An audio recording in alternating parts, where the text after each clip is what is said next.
Rebonjour à toutes et à tous. On se retrouve pour la deuxième partie de ce live avec Sophie Brarda, Sophie la psy, pour les intimes, d'Instagram. On continue le thème des rêves, ce thème si passionnant autour de l'interprétation de nos rêves. Sophie va réapparaître. Tu fais une demande, Sophie? Voilà, super. Continue. Allez-y, n'hésitez pas à poser vos questions concernant vos rêves, à poser vos rêves. Hello. Coucou Sophie. Voilà, on termine tranquillement parce que là c'était speed cette histoire. Ah ben oui. Qu'est-ce que nous étions en train de dire? Alors, ce que j'allais dire, c'était, parce que tu m'avais aussi posé la fonction des rêves au début Voilà, tout à fait. de ce live, Exactement. et je voulais en profiter là de ce cas que tu me proposais, de dire que, parce qu'on parlait de la fin, que l'importance de la fin et tout ça. Donc, dans le travail que l'on fait L'importance de la fin d'un rêve, on précise bien. Oui, la fin d'un rêve. Oui. Donc, je voulais rebondir par rapport à ça pour dire que déjà, le fait de révéler les parties inconscientes, donc le mettre à la surface, ça permet de libérer les personnes. Donc, on font déjà un premier travail, on va dire. Hein, on va dire 50% du boulot est fait, ce qui est déjà beaucoup. Ça a un effet, souvent, Jung il dit, le fait d'avoir analysé le rêve avec la personne, faites confiance, le patient ça va continuer, ça va opérer des choses. Mais la deuxième trouvaille de Jung, c'est que après, les autres 50% du boulot, c'est ce qu'il appelle l'imagination active. C'est-à-dire, c'est d'utiliser les contenus du rêve, donc, des symboles donc du coup qu'on a pris conscience de quoi il s'agissait, et du coup, c'est pour revenir à notre notion de la fin, de prolonger soit le rêve, soit changer la fin, soit prolonger le rêve, pour justement là le faire en conscience. Par exemple, si on reprend le rêve de la piscine qui est vide et que la personne c'est là à se dire j'y plonge, je plonge pas. Imaginons qu'elle n'a pas de suite et qu'elle me dise ben, oui mais je suis là devant la piscine, je fais rien.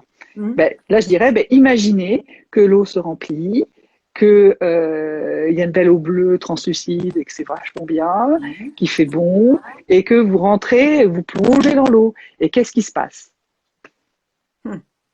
Et là il faut laisser la personne imaginer, suivre un peu ce qu'elle ressent. C'est ce qu'on appelle les rêves éveillés, du coup. Oui, on peut dire ça. Le terme exact jungien, c'est l'imagination active. Okay. C'est le terme. Je vais te donner un exemple d'une patiente que j'avais eue dans la première séance qu'elle vient. Elle me dit, je suis sur un chemin, puis il y a de la boue, et je glisse, et je fais tout pour pas glisser, et je glisse. Et moi, je lui dis, ben, on va prolonger ce rêve, et vous allez imaginer, vous glissez vraiment. Qu'est-ce qui se passe? Et donc, là, pour elle, c'était... il fallait qu'elle accepte de tomber en arrière. Et puis, en fait, l'idée, c'est qu'elle apprenne à lâcher prise. Et donc, le fait de... Après, elle a vu que ça l'a embarqué, mais c'est rien passé de mal. Elle ne s'est pas retrouvée. Donc, elle a pu apprivoiser son appréhension, sa peur. Et même carrément, après, elle m'a fait toute la suite qui était géniale. C'était très fertile. Il y avait un beau paysage, la verdure. Enfin bon, voilà. Elle a transformé. Voilà. Donc, l'idée, c'est que voilà, dans les rêves que l'on fait, on peut très bien reprendre certains passages, certains éléments et suivre. Alors, il faut suivre son inspiration. C'est pas juste programmer. Ça n'a rien à voir avec l'hypnose, par exemple. Oui. Qui reprend un peu le principe. Il faut savoir que l'hypnose, c'est beaucoup inspiré des travaux de Jung. Donc, c'est ça, mais pas tout à fait. C'est-à-dire que l'hypnose, c'est quand on te propose un parcours, un chemin balisé. Alors que là, il faut introduire la personne et puis dire, bon alors, on l'interroge, qu'est-ce qui se passe? Comment vous réagissez? Qu'est-ce qui se passe là? Et si vous allez là, qu'est-ce qu'il y a autour de vous? Qu'est-ce qui se passe? Donc, chercher avec la personne que spontanément, sans qu'elle réfléchisse, sans qu'elle mentalise, qu'est-ce qui vient parce que c'est comme ça qu'elle produit sa réparation, son travail psychique. Ah, c'est extra. Voilà, c'était ça ce que je voulais dire. Tout ça, là, tu l'as appris surtout dans ta formation de psychanalyste, ou tu l'as aussi appris au fur et à mesure avec le temps? Les deux. Bon, alors, d'abord, mon psychanalyste dit toujours que la différence avec les autres personnes, c'est que moi, je faisais depuis déjà 15-20 ans, je faisais déjà la symbolique du tarot. Mm. Ouais. Donc, il dit même, tu te rends compte, il dit même, il est plus âgé que moi et quand même, c'est conséquent, il dit que je connais plus les symboles, je connais mieux les symboles, j'en connais plus que lui.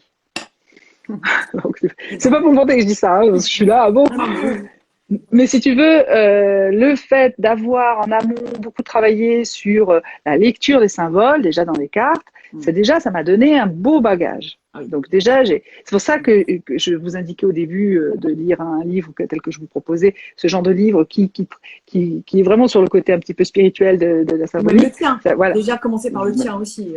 Si tu veux. Bah oui, c'est révélé avec le tarot de Sophie Voilà. Brard, que je recommande encore une fois. Merci. Et c'est complètement ça. Mais voilà, donc c'est important de lire, d'explorer les mythes, les contes,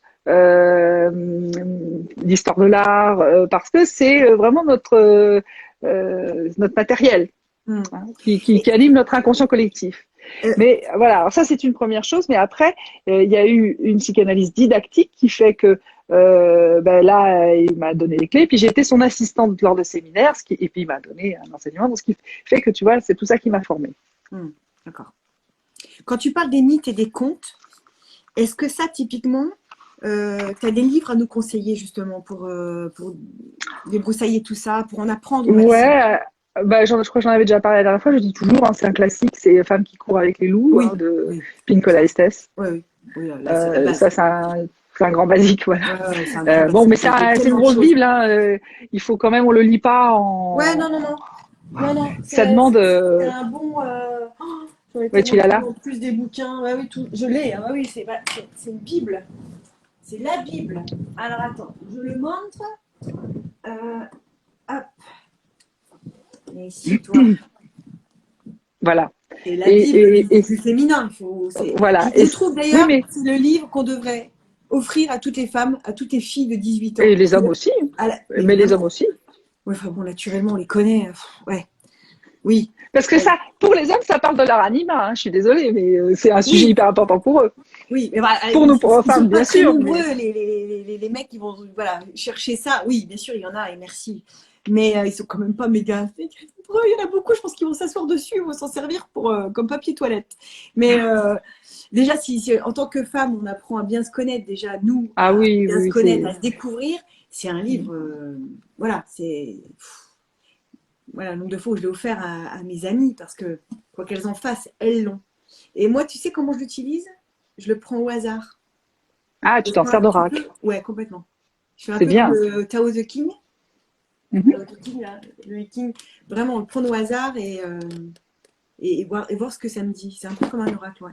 Je le prends comme ça. Très, très riche. Vraiment. J'ai longtemps fait ça, cette technique-là, mais pour n'importe quel livre. Ah oui. Et ça marche à chaque fois? Ah oui, c'était très troublant. Tu vois, même un roman, il y avait un côté un peu prédictif, un peu comme un oracle. Ah, excellent. Mais tu as raison, il faudrait, oui, l'offrir à tout le monde, finalement. Garçon. D'ailleurs, pour les 18 ans de mon fils, si tu regardes un moment cette vidéo, tu auras droit. Oups, on rigole et du coup tout tombe. Ah, c'est formidable.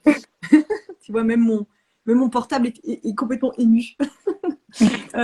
Il en tombe de bonheur. Alors, j'ai Nathalie qui dit: j'ai rêvé d'un homme inconnu barbu. Un homme inconnu barbu à cheveux longs dans un bel endroit ensoleillé. Donc, j'étais tombée amoureuse. Ah bah voilà, tu vois. Donc, le donc, Euh, c'est et évident. puis ça confirme ce que je disais tout à l'heure. Donc, alors, si c'est un inconnu, ça veut dire qu'elle ne connaît pas vraiment son animus. Elle n'a pas, pour elle, c'est quand même une partie méconnue d'elle. Hein, c'est quelque chose qu'elle pressent, mais elle n'a pas. Voilà. Parfois, souvent même, les gens vont rêver de personnages, même de célébrités. Hein, beaucoup vont rêver qu'elles font l'amour avec Macron.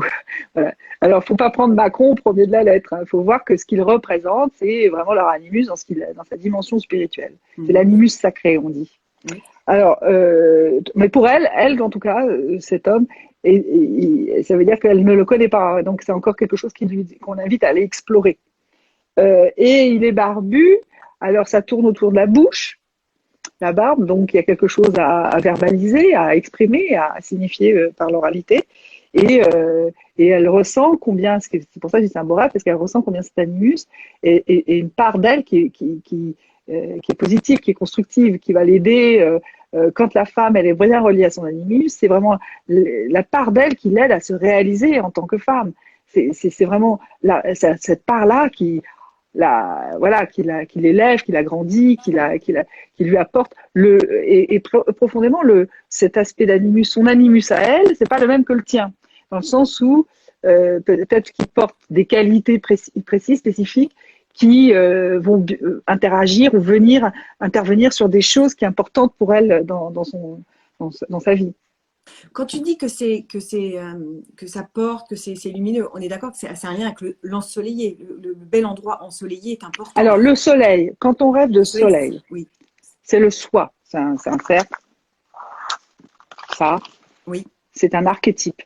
C'est ce qu'a vu Jung, c'est les mandalas, sont faits dans les cercles, les dreamcatchers ou les roues de médecine sont faites en cercle, la rosace, c'est un symbole universel, c'est un archétype, c'est l'archétype du soi. Alors dès qu'on rêve dans un rêve, la dame que je disais tout à l'heure avec la table ronde, ça touche au soi. Dès qu'on rêve du soleil ou de quelque chose qui est en forme de cercle, ça parle du soi. Et là, c'est le rayonnement, pas le rayonnement de la personne dans sa vie, pas comme toi, par exemple, où tu étais sur scène. Oui. Là, ça parlait de ton rayonnement social. C'est pour ça que je disais qu'il faudra que tu l'extériorises. Là, le soleil parle de son rayonnement intérieur. C'est-à-dire vraiment de sentir cette part profonde, cette sagesse intérieure, cette guidance. C'est extra. Tu peux nous donner d'ailleurs juste rapidement une petite définition justement du soi, parce que c'est très psychanalytique comme mot. Ouais. Qu'est-ce que ça veut dire concrètement? C'est quoi le soi? Le soi, c'est la partie qui est débarrassée de l'ego, c'est l'inverse du moi-je. Moi, je pense que je suis Sophie, je fais ça de ma vie, je pense ça comme ça. Cette partie qui est consciente, qui est construite, élaborée, voilà. Mais il y a une part profonde intérieure qui est dénuée, qui est pas donc qui est dénuée d'ego, qui est pas c'est pas Sophie ou c'est pas Julie pour toi, c'est quelque chose d'autre, de plus grand que toi. Qui est, je dirais, omnipotent et omniscient, qui connaît tout, qui sait tout. Bon, là j'ai fait une vidéo là. Je vous invite à aller la voir parce que je viens de la mettre en ligne sur ma chaîne YouTube qui s'appelle sur le jardin de Molévrier, sur le parc oriental de Molévrier, et je parle de la méditation, du Bouddha, du cheminement initiatique et du processus d'individuation. Et voilà. Et dans le bouddhisme, on dit quand on est bouddhiste. Bon, je répète que je suis bouddhiste au passage. D'accord, je ne savais pas. D'accord, super. Voilà, donc ça fait plus de 20 ans, quand on prend refuge, on appelle ça prendre refuge, quand on devient bouddhiste, l'idée c'est d'aller vraiment à la rencontre donc le soi qui est la nature de Bouddha. Le mot Bouddha, c'est l'éveillé. Et donc c'est vraiment d'aller à la rencontre de cette partie intérieure. C'est ça que nous demande dans notre pratique spirituelle. Donc ça rejoint le travail de Jung et ça rejoint ce rêve-là qui est cette idée d'aller à la rencontre du soi. Donc cette partie qui, comme si je te disais, comme si on avait un Bouddha à l'intérieur de soi, qui connaît tout, qui sait tout, qui voit tout, et qui sait lui précisément où on doit aller, mais qui parfois rentre en conflit. Alors nous rentrons parfois en conflit, donc les rêves vont montrer ça. On va rentrer en conflit avec cette partie-là parce que nous on avait pensé, moi je dois aller là, je dois faire ça, et je vois pas pourquoi j'ai ce personnage qui arrive qui me dit d'aller là et de faire autre chose, quoi. Mais le rêve de cathédrale que tu fais, c'est aussi un rêve en lien avec le soi. Ça veut dire que c'est pour ça, c'est ça qui est formidable avec Jung, c'est qu'il introduit la notion de spiritualité dans le travail psychanalytique. C'est en ça qu'il se démarque complètement de Freud. Et alors, le soi, est-ce qu'on pourrait dire que c'est la part spirituelle en nous? Oui, c'est ça. C'est ça, on est d'accord. On est d'accord. Si on peut résumer en un mot, ce serait ça. D'accord. Alors ça, c'est fait pour Nathalie. Maintenant, joli livre qui dit « J'ai déjà rêvé que j'étais dans mon lit et je sens comme si quelqu'un s'allongeait à côté de moi. » Donc, elle est allongée dans son lit et elle sent que quelqu'un s'allonge à côté d'elle. Elle se retourne doucement et là, elle se réveille. Et elle dit que ça semblait très réaliste. Mais elle ne sait pas si c'est homme ou femme. Ben, je sais pas. Tu peux nous dire, Elle est s'il te là? plaît, ben, j'espère qu'elle est encore là. Ouais. Alors, en Homme ou attendant qu'elle nous femme, c'est ça. réponde, il y a Sylvie Alors, qui précise mais à propos de. oui, Alors, vas-y. Juste, on finit avec l'ex. Tu sais, elle fait l'amour avec son ex. À propos de oui, ça avec mon ex, quand il est doux, oui. quand il est doux, mais qu'il me rejette en me disant froidement, tout en étant tendre, ça veut dire quoi? Ah, ça veut dire quoi mon animus? Oui, d'accord. C'est vrai que c'est pour ça que je t'ai demandé de traduire le soi, mais est-ce que tu peux traduire encore plus l'animus? Moi, je sais tout ça, mais Alors, l'animus, c'est la partie masculine de la femme. Le mot animus, vous l'entendez, ça veut dire animer, hein, ce qui anime l'âme. Donc, pour que l'âme se déploie, ce qui fait vraiment cette réalisation de ce qu'on est en tant qu'individu, eh bien, il y a une force motrice, donc qui est sexuée et qui est donc masculine pour la femme. Donc, c'est ce qui va dynamiser la femme. Et cette partie intérieure, ce masculin à l'intérieur de soi est complètement conditionné ou influencé. C'est un peu l'image que l'on se fait des hommes par rapport à notre vécu par rapport aux hommes. Donc c'est un peu un espèce d'amoncellement, de représentation, et puis aussi par rapport à la société. C'est-à-dire que c'est à l'animus que l'on s'est créé par rapport à notre vie personnelle, mais aussi par rapport à l'environnement, la société, les codes sur l'homme, sur la place de la femme dans la société, tout ça fait que au fur et à mesure, on a constitué à l'intérieur de soi une image de l'homme, une représentation de l'homme, et cette force, elle intervient dans notre manière d'appréhender les choses, les événements. Et parfois, on est en conflit avec cette force-là. Et parfois, au contraire, quand le rêve on fait l'amour avec ce personnage, eh bien, au contraire, ça veut dire qu'on est en train de dynamiser, on est en train de vraiment de s'unir à cette partie masculine. et Ça donc, va? Est-ce que je réponds bien? oui, je pense complètement, mais surtout, ce qui est intéressant, c'est de Ah, voir par rapport à. excuse-moi, Oui, 2 secondes. oui, Excuse-moi, je n'ai plus de son. Je vais changer de. d'accord, d'oreillette. Les codes Instagram. On a un problème d'oreillette.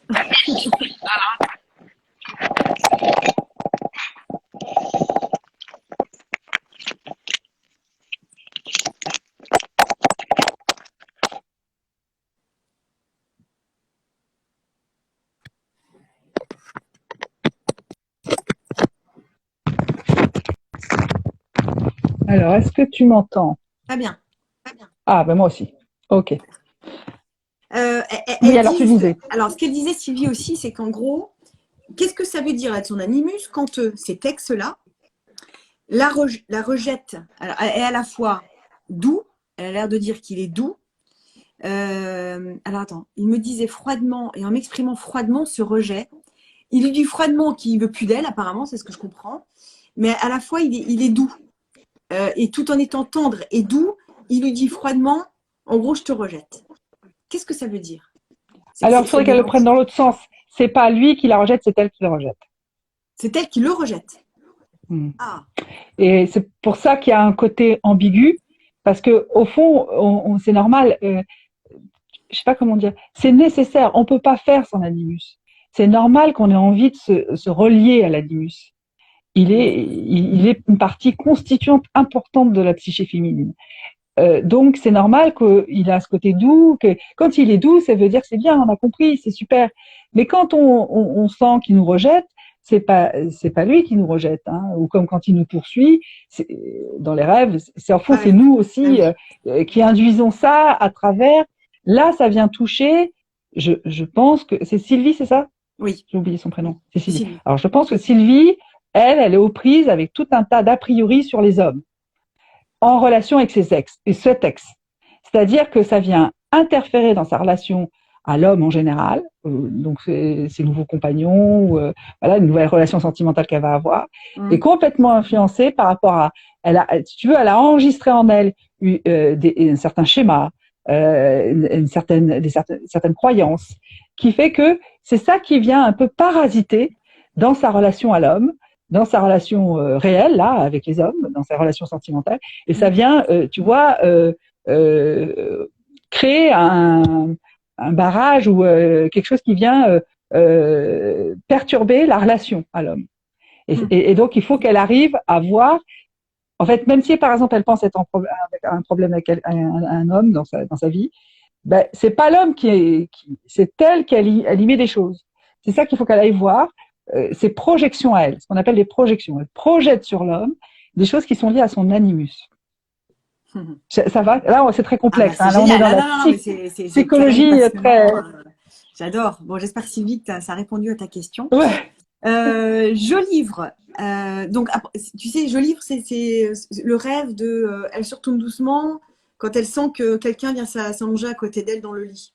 Tu sais? Et tu as Oui, demandé oui. si c'était un Si homme ou c'est une un femme homme qui ou venait une femme. s'allonger. Et elle dit que Bah j'ai oui. l'impression que c'est un homme, mais sans le voir pour autant, puisque au moment où elle se retourne, elle se réveille. Donc, elle ne sait Oh, pas. ben son impression est bonne. Ouais, Son impression est bonne, c'est bien un homme. Donc c'est bien son animus. C'était ça que je voulais encore savoir. une fois. Mm. Bah oui, et donc là, alors, quand on rêve, on est dans un lit. Ça veut dire qu'il y a quelque chose de très inconscient. On va se coucher, on n'a pas conscience, tu vois. Donc dès qu'on rêve qu'on est dans un lit ou qu'on est proche d'un lit, qu'on s'allonge dans un lit, c'est que là, on est aux prises avec quelque chose qui est vraiment de l'ordre de notre inconscient. En plus, elle dit qu'elle elle le voit même pas. Elle sent sa présence, mais elle le voit pas. Oui. Donc, ça veut dire que pour elle, vraiment, c'est une part complètement inconnue, je dirais entre guillemets négligée, dans le sens où elle n'a pas conscience à quel point c'est important pour elle d'aller se relier. Alors, ce qui est joli dans son rêve, c'est qu'elle dit je me retourne. Donc quand même, elle pressent son intimement, donc d'une manière inconsciente, elle sent quand même qu'elle doit aller le voir et le rencontrer. Donc c'est une invitation à aller rencontrer son animus. Et là, c'est dommage qu'on n'ait pas de rêve de garçon. J'aurais bien voulu lire Oui, un rêve de parce que garçon tu parce verrais, que, on parlerait de leur anima. ben oui, tu vois, ça changerait un petit peu. Ouais. Pouvez-vous donner le titre du livre, s'il vous plaît, Elena? Alors, Lequel? lequel? Celui de Sophie. Alors, celui de Sophie, c'est Se réaliser avec le tarot. Sur l'interprétation des rêves de Jung. Sinon, il y a ça. Il y a sur l'interprétation des rêves de Jung. Tout à l'heure, tu as parlé aussi Le du livre des livre des symboles. symboles. Ouais, le livre des symboles, qui est une beauté incroyable. Ouais. De quoi on a parlé d'autre? On a parlé de celui-là aussi. Femme qui court avec les loups. Avec le Il y loup, a oui. Pincola Estes. Voilà. Qu'est-ce qu'on avait d'autre? Je suis allée le chercher pour te le montrer. Celui, je te parlais de Marie-Sonne France. Ah, alors c'est quoi le titre? Voilà. Psychothérapie, l'expérience du praticien. Alors là, il est très technique et il s'adresse vraiment, je te le donne parce que bon, toi, t'es thérapeute, mais vraiment Oui. plus professionnel. Hein. Hmm. Euh, Il est donc là, dur? c'est vraiment ses Coupe? enseignements. Ouais. Mais non, mais ce qui est intéressant, c'est que c'est des cas vivants. Ouais. Et voilà, c'est ça que j'aime bien, moi. Il y a un côté didactique. Et là, elle parle de tout. Bon, elle parle pas que des rêves, hein, mais elle parle, bon, ben du coup, de toute l'approche jungienne. Hein. Et comme Mhm. c'est, tu vois, c'est des séminaires qu'elle a fait dans les années 80-90, même 90, je crois. Donc, tu vois, c'est hyper proche au niveau du langage, enfin, tu vois, du vocabulaire. Ouais, C'est plus moderne, donc c'est c'est plus plus proche de accessible. nous, ouais, que Ouais. Jung et ses pairs qui sont quand même un peu. Mm. Alors, est-ce qu'on a d'autres questions qui apparaissent? Tac, tac, tac. Je crois que j'ai répondu à tout le monde. Sylvie qui dit oui, tout à fait. Vous avez tout à fait répondu à ma question. Merci. Merci, merci. On a beaucoup de merci. Ah, ben, super. Qu'est-ce qu'on a d'autre? Est-ce qu'il y a des questions? Est-ce qu'il y a un homme parmi vous qui aurait des rêves récurrents? On cherche désespérément un homme. On cherche un animus qui a quelque chose à raconter. Parlez-nous de l'anima, s'il vous plaît. Par exemple, là, dernièrement, Ouais. est-ce que tu as justement l'exemple peut-être d'un rêve d'un homme que tu as eu en séance et qui t'a Euh, posé un livre, un livre? Ouais, ça va être la même. Alors, on va dire ça va être la même chose, mais dans l'autre sens. C'est-à-dire que eux, ils vont rêver. Bon, par exemple, un homme rêve de femme qui est habillée en noir dans de l'eau près d'un lac, et puis c'est tout. Bon, voilà, c'est son anima, mais évidemment, lui, il va pas rêver comme nous que c'est un serial killer, mais elle est inquiétante, elle est un peu comme une sorcière. Dans l'anima de l'homme, donc la partie féminine de l'homme, pour que l'homme se réalise, eh bien lui, il doit se relier à sa partie féminine, Mm. sensible. Ce qui est pour ça que tu dis qu'on n'a pas d'homme ici. C'est parce que ils sont c'est plus compliqué pour eux, ils sont plus réfractaires Mm. à aller à la rencontre de l'anima, parce que naturellement, nous sommes des femmes. Naturellement, parler de sujets intimes, nos émotions, ce qu'on ressent, verbaliser tout ça, ça nous pose pas de problème parce qu'on le fait naturellement. Ce qui nous pose plus de problème, c'est l'animus, c'est-à-dire, c'est pour ça qu'on voit beaucoup de L'action. femmes qui sont présidentes à la qui ont des jobs de pouvoir, qui gagnent autant que les hommes. Pourquoi? Parce que c'est pas sur ce registre-là qu'elles réussissent, parce qu'elles ont l'animus, c'est compliqué. Donc il faut qu'elles aillent dans l'extériorité, la carrière professionnelle, la société, prendre plus de pouvoir. Normalement, c'est ça que ça demande aux femmes, d'être plus présentes sur le terrain de l'action, sur le terrain de la société, sur l'extériorité.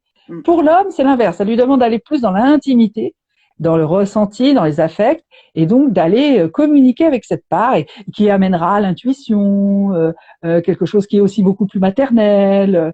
Bon, ben tu vois bien, ils sont pas là, ils sont pas présents en live. Et quand je fais des séminaires ou des cours, j'ai en général un homme sur 10 femmes. Hein. Ouais, comme toutes les formations qu'on peut faire dans tout ce qui est, que ce soit développement personnel ou psychothérapeutique, il y a très peu d'hommes. Voilà, et ça comment dire, ça exprime, hein, c'est le révélateur, c'est symptomatique, si tu veux, du fait que les hommes ont du mal avec leur anima et que c'est compliqué pour eux, parce que pour eux c'est quelque chose d'inquiétant, de mystérieux, comme une sorcière, de un peu comme ça qui va venir, qui est impressionnante, qui a des pouvoirs un peu maléfiques, voilà. Donc c'est associé à quelque chose pour eux c'est irrationnel, donc c'est inquiétant, voilà. Et donc ils ont toujours ce côté très craintif par rapport parce que c'est un côté, tu vois, illogique, irrationnel. Voilà, on est dans le registre des sentiments, des affects et tout ça. Alors bon, heureusement, moi j'en ai quand même beaucoup plus en séance qu'avant. En séance individuelle des hommes, j'en ai quand même pas mal. Et je vois que ils s'y mettent. Donc moi je suis optimiste. Moi je pense que c'est possible à partir du moment où ils comprennent. Oui, il y a vraiment un intérêt pour ça. Certains hommes comprennent parce qu'ils voient bien que ça a une influence sur leur relation avec les femmes. Hein. Après ils vont dire pourquoi je suis toujours en échec dans le couple ou pourquoi ça marche pas, pourquoi j'arrive pas à me mettre à quelqu'un. Enfin ils vont bien comprendre que ça c'est quand on leur explique que c'est vraiment en lien avec leur anima. Donc quand ils comprennent et puis qu'ils voient bien que ça va pas ce que l'homme a peur, c'est qu'il se féminise. Il a peur qu'en allant vers le féminin, il devienne féminin. Mais c'est pas ça du tout.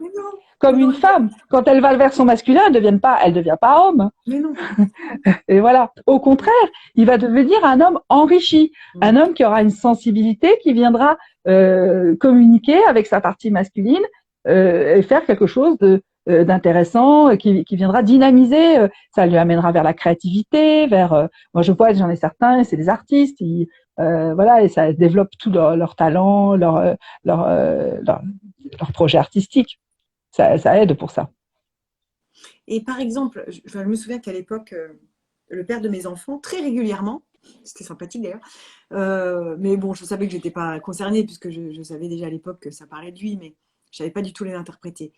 Mais il rêvait très souvent de son ex. Il me dit « Oh, tiens, elle est revenue, Christelle, j'ai rêvé encore de Christelle cette nuit, blablabla. » Qu'est-ce que ça disait de lui, ça parlait de lui. Par rapport à la personnalité de son ex, ça parlait de lui d'une certaine manière. C'était quoi? Ben, c'était un peu ce que je te disais pour Sylvie. Hein. Oui, mais là, quand on rêve d'un ex, c'est que on a, comment dire, emmagasiné des ressentis, donc des schémas même, des choses qui viennent un peu, ça vient faire comme un écran. Et ça, on le reprojette sur la situation actuelle qu'on est en train de vivre. Donc ça veut dire que lui, il y avait des choses par rapport à c'est son anima, par rapport à ce qu'elle représentait, si tu veux, il a des a priori qui fait que ça venait interférer dans la relation avec toi, c'était pas juste, c'était sans doute pour lui, il fallait qu'il comprenne que c'est elle et toi c'est toi, et puis l'anima c'est autre chose, on va dire.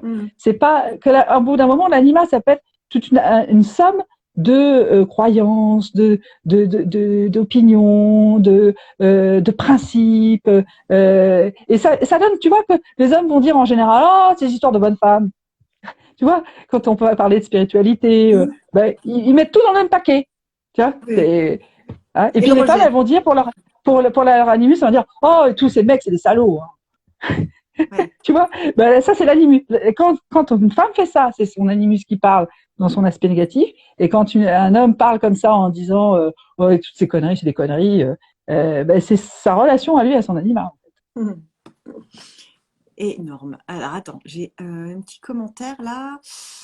Merci mesdames pour le partage. Je souhaite partager mon réveil ce matin. Je suis célibataire. Je me suis réveillée avec une sensation de joie comme d'amour, comme si une présence m'entourait. Tant mieux. Bravo, What? super. C'est bon. Ouais. C'est en soleil le matin, ça. Ressenti très positif.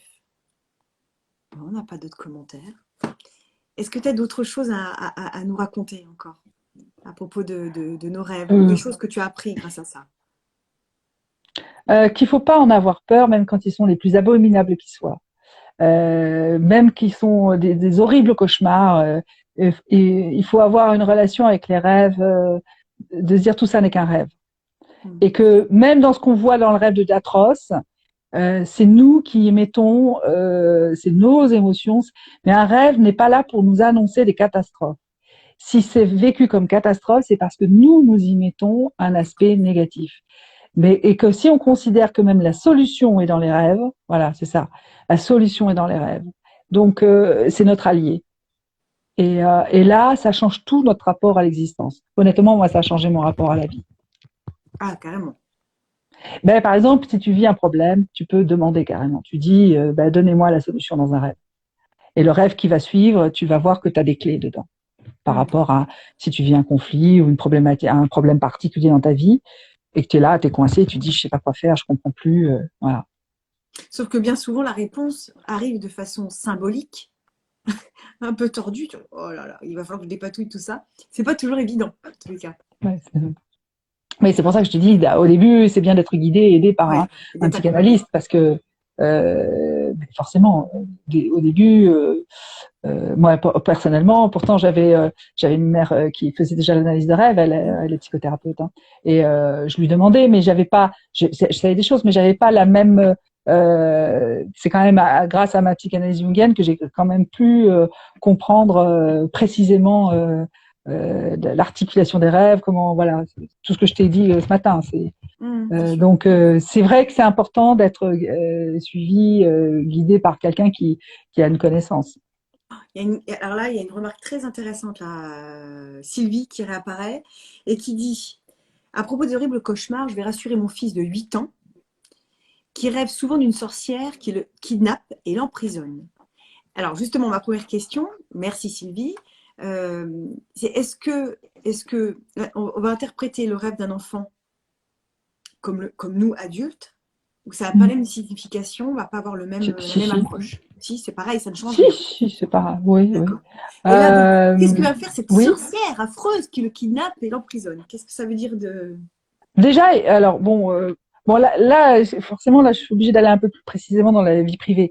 Car sans doute lui, il est aux prises avec une forme féminine qui lui fait peur. Peut-être que c'est une institutrice, peut-être c'est sa propre mère. Hein. Il y a ou une grand-mère. Il y a une femme dans sa vie qui est pour lui comme une sorcière. Il la vit comme ça. Je dis pas qu'elle l'est. Non, c'est lui qui Je le dis sent comme ça, qui le vit comme ça. voilà. Il le vit comme ça et donc du coup c'est en train de effectivement dans son anima pardon, il est en train de l'enregistrer. Il est en train de faire un dossier là qui est les femmes sont à craindre. Les femmes ont un pouvoir maléfique. Alors voilà, donc ce qu'il faudrait voir, c'est qui dans sa vie actuelle. C'est pour ça que c'est très oui, si ça renseigne sur sa vie actuelle. Qui est cette femme dont il a peur et qui pour lui inquiétante. Et là, après, il faut le rassurer, il faut l'aider à pacifier ça. Mais c'est marrant parce que cet enfant de 8 ans, ce petit garçon, il est déjà, c'est ça qui est génial, dans l'archétype de la sorcière, de ces vieilles... Oui, c'est ça un archétype. C'est que qu'on ait la connaissance ou pas, c'est ça l'inconscient collectif. C'est-à-dire que nous sommes tous animés par ces mêmes symboles universels. Je veux dire que là, voilà, moi, alors ça m'épate de faire de l'analyse des rêves des gens, de voir que les gens ne connaissent pas intellectuellement, n'ont pas étudié. Ouais. Et ils vont me parler d'un coup d'un mythe, en plein milieu d'un rêve, ils me parlent d'un mythe. Et je dis, vous vous rendez compte, vous parlez de tel mythe mais je connais pas ce mythe. Mais genre, je leur explique, et puis ça retraduit exactement la J'ai la chair situation de qu'ils sont en poule. train de vivre. C'est Bah extraordinaire. oui. Ah là là, cet inconscient collectif Ah qui oui, nous ah brasse. ça aussi, c'est merveilleux de penser qu'il y a ça, parce que Oui. du coup, c'est pas comment dire, on se sent relié à quelque chose de plus grand et qui, voilà, qui est profond, qui est vrai, et qui dépasse nos petites routines de tous les jours, enfin les petits, tu sais, les petits tracas quotidiens avec nos petites névroses. Il y a quelque chose et qui nous anime, et qui est fort, et qui est beau. Ah, qui est sublime, oui. Tiens, et donc Sylvie répond, qui répond en disant sans doute sa grand-mère, donc la Ah, mère de Sylvie. Je vais lui poser la question. Et ouais. il a très peur que je Alors, meure aussi. Mais ça n'apparaîtrait alors, peut-être pas comme ça, cette donc, peur de la mort. alors, je vais aller encore un peu plus loin. Est-ce qu'il y a un conflit entre Sylvie et sa mère? Elle va nous répondre pour Parce que avoir. là, peut-être que lui, ce qu'il a peur, c'est que la grand-mère ait un effet sur sa mère. Hmm. D'où il a peur que sa mère meure. Alors, pas qu'elle meure vraiment, mais que ça a un impact sur sa mère. Il Ouais, sent une menace sur sa propre mère. c'est énorme. Et peut-être que ce conflit, elle déjà, elle doit voir par rapport à sa propre mère pour pacifier tout ça. Alors, je dis pas, parfois Sylvie pacifier, ça répond veut pas oui. dire, Sylvie répond oui, conflit. voilà, bon, alors, bon, là c'est complexe, mais à résoudre un conflit, ça veut pas dire donner raison à la personne avec qui on est en conflit, hein. Hmm. Mais il faut qu'elle n'alimente plus le conflit déjà. C'est-à-dire qu'elle rentre plus dans un rapport de force ou dans quelque chose qui serait une sorte de bagarre ou faut qu'elle se désinvestisse de cette tentation de nourrir le conflit. Ça, c'est la première chose. Et après, faut voir ce que ça lui demande. Est-ce qu'il va falloir qu'elle se positionne, qu'elle mette une limite, qu'elle se protège, voilà. C'est Et drôle ça parce que. rassurera son fils. Et donc je pose que, bon, déjà, ça répond à la question de Sylvie, mais ça va aussi parler, je pense, à Isabelle qui a posé, qui a posé quelque chose là. C'est étrange car ma fille fait plein de cauchemars en ce moment. Attends, ça a déplacé. Dû à un conflit avec moi sur son retour à la maison. En deux mots, Isabelle a sa fille de 26 ans qui, pour des raisons personnelles et professionnelles, va revenir à la maison quelque temps, va revenir chez elle. Et il y a un conflit. Et donc, apparemment, sa fille fait des cauchemars. C'est ça qui est fou. Encore une fois, Mm. ça redit exactement ce que tu dis. C'est très Mm. intéressant. Alors, Marianne, mon rêve récurrent est de voir quelqu'un en danger, vouloir l'aider, mais me retrouver paralysée. J'aimerais connaître la signification, mais vous avez déjà peut-être parlé de ce type de rêve. Non, on n'a pas parlé justement Non. de Elle quelqu'un se d'autre en sent. danger qu'on veut aider, mais qu'on ne met pas en action. On se retrouve paralysé. De quoi ça parle, Sophie, ça? Alors, dès qu'on tombe dans ce truc-là, ça c'est quand même le triangle de Cartman, hein. Le triangle persécuteur, victime, sauveur. Oui. Donc elle a quelque chose à comprendre par rapport à ce triangle. Il faut que vraiment qu'elle apprenne ce schéma, qu'elle l'étudie et qu'elle voit, puisqu'elle est dans la fonction du sauveur. Et forcément, ça va la paralyser dans sa vie. Si elle reste dans le sauveur, si elle se cantonne qu'à ça, à vouloir porter secours, aider les autres, ce sera au détriment de sa propre réalisation personnelle. Ouais. Et ça, c'est valable pour tout le monde et Oui, oui, situation. oui. C'est Il faut ça le problème sortir du triangle de absolument de ce Cartman. triangle. Il faut sortir de ce Oui, triangle. Sortez de oui. là, sauf qui peut. Ben, c'est génial. Merci à toutes là pour vos participations, vos questions, c'est formidable. Bon, on va pas tarder à se quitter. Sophie, est-ce que tu as autre chose à poser? Est-ce qu'il y a quelque chose qui te vient à l'esprit et que... Bah, je pense qu'on a tout abordé. Moi, je voulais Ah ouais, juste ça vous va. inviter à venir voir ce film là que je viens de poster donc sur ma chaîne YouTube qui s'appelle Sophie Lapsi. Sophie aussi. Là, vous me trouvez sur YouTube. Peut-être que tu pourras mettre le lien. Oui. Donc je l'ai posté hier soir, donc c'est tout frais. Alors le Et lien, ça servira à rien puisque tu sais sur Instagram, si tu le mets, tu peux pas ah oui, trouver c'est de. vrai. Alors que ça Ouais. sert à rien. Tous ceux qui font ça, je sais pas pourquoi ils le font puisqu'on peut pas y accéder. Donc Ça marche pas. ils ont toujours pas Donc compris que ça alors, marchait pas. allez sur YouTube, vous tapez Sophie Lapsi. Je pense qu'on peut tomber sur ma chaîne comme Oui, ça. je pense. Ouais. Et sinon, le titre du film, c'est Le Jardin de Molévrier, un lieu de méditation. Et c'est quoi le jardin de Molévrier? Donc, c'est un parc oriental qui se situe près de Angers. Donc, je t'invite à y aller parce que pour toi, c'est pareil, c'est pas très loin. c'est un peu à mi-chemin entre nos Entre nous deux. deux. Moi, j'habite à Bordeaux, Oui, ouais. voilà. Et donc c'est un grand parc aménagé d'une manière zen. Il y a un magnifique Bouddha, il y a des petits ponts. T'as l'impression d'arriver au Japon en direct, sans avoir fait des millions de kilomètres, quoi. Tu te retrouves, voilà, dans cet espace, et tout t'invite à la méditation, à la spiritualité. Et donc dans cette vidéo, ben, du coup, j'y explique le Bouddha, le bouddhisme, le processus d'individuation, voilà, les travaux de Jung. Je me mets tout un peu en résonance. Je parle un peu de tarot. Je parle de la carte du pendu, parce que la carte du pendu, c'est une carte qui est avec les arbres, et il y a vraiment la forte présence des arbres dans ce parc. Et voilà, donc je vous invite à le voir, à le liker, à le faire vivre, parce que là je commence toute une série. C'est ça j'ai mis en place ma vie. C'est ça mon fameux tsunami, hein, le changement de vie. Je veux faire plus de films, de vidéos comme ça en situation. J'ai envie de voir donc vous allez voir les cathédrales, des lieux où il y a on va retrouver les tarots, les archétypes. Voilà, faire un peu des visites des tas de lieux en France. Pour comprendre ce qu'est la symbolique, ce que ça vient nous signifier, voilà. Si tu pouvais aller à la cathédrale de Strasbourg, ça serait super et que tu Bah, fasses, du parce que coup, je tu pense me qu'il y a. donnes envie. Ce que Ouais. tu m'as dit, tu me donnes envie. Déjà, je vais regarder déjà comment aller, parce que bon, l'idée, c'est que je mette en lien avec, je te dis, des choses qui sont liées au tarot et aux archétypes. Et je pense qu'en termes de symbolique, elle a beaucoup, beaucoup à dire et elle est assez.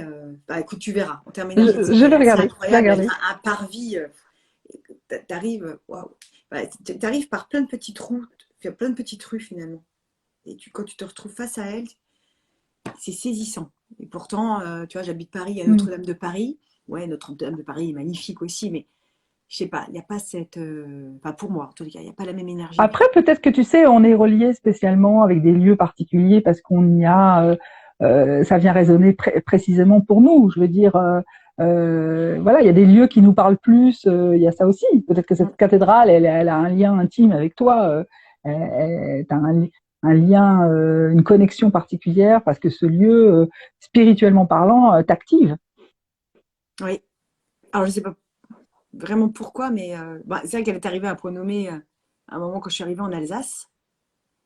J'étais tellement perdue parce que en plus je venais de Lyon. Et Lyon, voilà, moi c'est ma ville de cœur, je suis absolument fan de cette ville. À la fois lumineuse, déjà il fait beau beaucoup plus, enfin voilà. Et on est arrivé en Alsace, mais en plus en pleine campagne, terrible. Et en fait, à chaque fois que j'allais à Strasbourg, et pourtant je suis pas du tout dans la religion, etc. En revanche, j'aime bien aller allumer un cierge. J'ai le côté spirituel de l'affaire. J'aime bien m'y réfugier. Et du coup, j'allais me réfugier dans cette cathédrale pour me poser, comme un refuge. Et donc, alors, est-ce que c'est ça? Est-ce que c'est beaucoup plus ancien? Est-ce que ça a un lien avec... parce que j'ai aussi des origines alsaciennes, donc il y a peut-être ça aussi, je ne sais pas. Est-ce que mes Mm. ancêtres y sont passés? Est-ce qu'ils y sont allés? Est-ce qu'il y a un lien dans une autre vie? Je ne sais pas. Il faudrait creuser en effet plus longtemps que ça, mais en tous les cas, oui, il y a une résonance assez particulière avec cette cathédrale. Et toi, tu as un lien en particulier avec une cathédrale? Ah ben j'aime beaucoup celle de Bordeaux. Hein. Je me J'y souviens vais pas de beaucoup. ceci. Ben, il y a une Marie particulière. Moi, je me sens très reliée à Marie. Mhm. Ben, c'est l'archétype de la grande-mère, hein, Marie. Ouais. Et donc c'est vrai que j'aime beaucoup pour ça. Après, tu as raison, il y a plein d'autres cathédrales. Hein. Il y a plein d'autres lieux qui sont inspirants. Je suis toujours fascinée. J'aime beaucoup. De toute façon, j'aime beaucoup en général tout ce qui est ces lieux chargés d'histoire, Oui. au niveau des architectures, au niveau des sculptures, au niveau des représentations, parce que vraiment là, on s'aperçoit que ça a été fait sciemment au niveau de la symbolique, c'est pas Oui. par hasard. Et c'est peut-être ça qui me touche aussi dans les cathédrales. C'est pas le côté catho, mais pas du tout. Non, Mais c'est le côté, ouais. Mais c'est vraiment le mm, côté effectivement symbolique, histoire. J'ai l'impression de rentrer ouais. dans un lieu où beaucoup, beaucoup de monde est passé. On est en lien direct, j'ai l'impression, avec vraiment, mais symboliquement et physiquement, dans cet inconscient collectif dont on parlait tout à l'heure. Je Ouais. trouve qu'il y a ces Et connexions-là avec les ce autres. sont des lieux vivants. C'est pas Oui, juste muséal en fait. Hein. C'est oui, pas juste un musée ouais. témoignage d'un passé. C'est vraiment, comme tu dis, c'est chargé.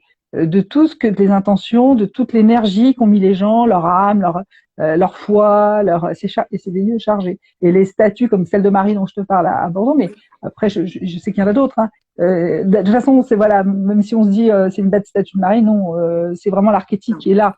c'est autre chose. Et donc de se relier à cet archétype-là, voilà, c'est protecteur. Mm. Et ça renvoie, et je pense que tu sauras plus que, enfin, c'est évident que tu vas pouvoir peut-être m'éclairer là-dessus, mais je crois qu'on en avait déjà parlé. À Trouville, que j'aime tant, il y a une très vieille église qui d'ailleurs à la limite en ruine. Je pense qu'ils vont peut-être pas tarder à la fermer tellement elle commence à partir un petit peu dans tous les sens. Mm. Et à l'intérieur, c'est vraiment voué à Marie. Il y a Marie. C'est quoi?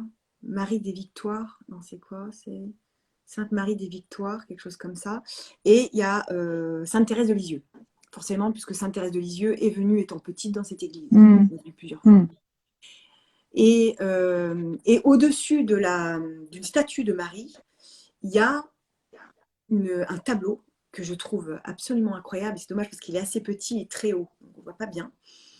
Mais c'est visiblement Marie sur un dragon avec une lance. Et j'adore cette toile parce que enfin on la voit autrement que sage comme ça avec l'enfant Jésus dans les bras. Non, là elle est dans l'action, il y a un côté guerrier que je trouve formidable parce qu'on n'a pas l'habitude de la voir dans cette position-là, Marie. Et voilà, et j'adore cette toile. Donc je ne sais pas de qui elle est, je ne sais pas, je sais rien, c'est trop loin. Ça donne envie de la voir, en tout cas. Il y a quelque chose, il y a quelque chose. Et cette église d'ailleurs était assez. Enfin, voilà.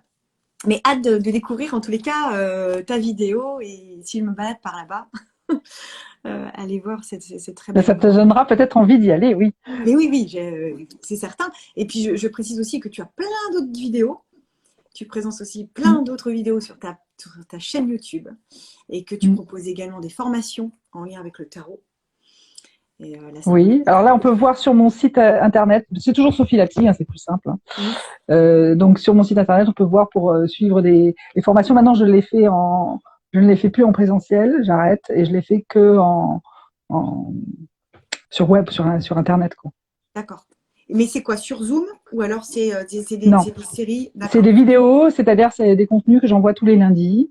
On reçoit des vidéos, des PDF, donc et c'est très riche, très dense, où je décrypte, j'analyse, j'explique le tarot. J'ai fait un deuxième. Il y a une première formation sur les 22 arcanes majeures et la deuxième c'est sur les tirages. Sur la lecture des cartes entre elles. Donc voilà, où je fais des tutos, j'explique voilà comment sont positionnées les cartes, ce que ça signifie. Voilà.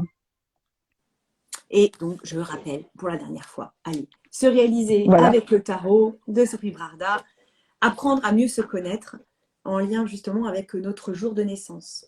Voilà, qui est un bon début justement entre la connexion entre finalement un mélange de numérologie due à notre jour de naissance, notre date de naissance, et le tarot de Marseille. Les arcanes majeurs, le tarot de Marseille.